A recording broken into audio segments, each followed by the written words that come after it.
पश्चिमी राजस्थान का जैसलमेर विशाल भूभाग व विषम भौगोलिक परिस्थितियों वाला जिला है। यहाँ आज भी उच्च शिक्षण संस्थानों का अभाव है।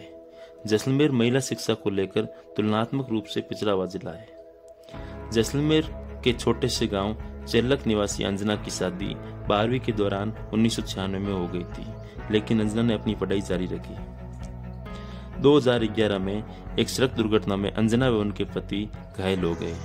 उस दौरान अंजना के पति का निधन हो गया। पति नगर परिषद में एक्शन के पद पर तैनात थे। अंजना 1 साल अस्पताल में रहने के बाद फिर से पढ़ाई शुरू की। वे आरएस समेत 4 और नौकरियों में चयन लिया, लेकिन अंजना ने अभावों की जिंदगी से प्रेरित होकर समाज सेवा का काम शुरू कर दिया।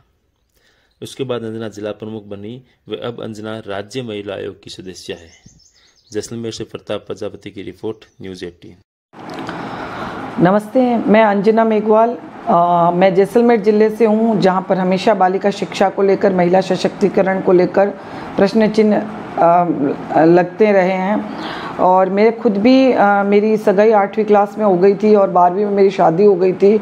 उस समय यहाँ महिलाओं को और बालिका शिक्षा बड़ा मुश्किल काम था। 96 में मेरी शादी हो गई थी। मैंने उसके बाद अपनी स्टडी कंटिन्यू की और बीए, एमए पॉलिटिकल साइंस और एमए हिस्ट्री में किया। और अब मैं हाउसवाइफ ही रही।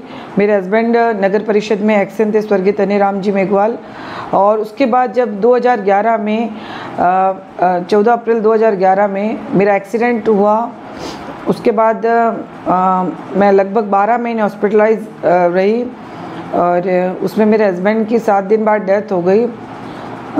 उसके बाद मैंने वापस अपनी स्टडी कंटिन्यू की। और क्योंकि मुझे लगा कि जब मैं पढ़ी लिखी हूँ तो अपने परिवार के लिए मुझे खुद को खड़ा होना चाहिए। और मैंने सरकारी नौकरी की तैयारी शुरू की और मैंने राजस्थान प्रशासनिक सेवाएं आरएस एग्ज़ाम की 2012 में तैयारी स्टार्ट की। और लगातार 4 साल तक तैयारी के बाद मेरा आरएस में 2nd grade school lecturer history में और 4 सरकारी नौकरियों में चयन हुआ। और मैं चाहती तो उस समय अनुकंपा नियुक्ति भी ले सकती थी, क्योंकि मेरे हस्बैंड सरकारी नौकरी में थे, लेकिन मैंने वो ना करके आरएस क्लियर करने का डिसाइड किया और उसको क्लियर भी किया। और जब जैसलमेर ज़िले में जिला प्रमुख का पद रिजर्व आया महिला के लिए, तो मेरा एक बार हुआ कि क्यों ना बालिका शिक्षा, महिला सशक्तिकरण के लिए कुछ कार्य किए जाए और जैसलमेर के लिए कुछ किया जाए। और तो मैंने सरकारी नौकरी में ना जाकर राजनीति को चुना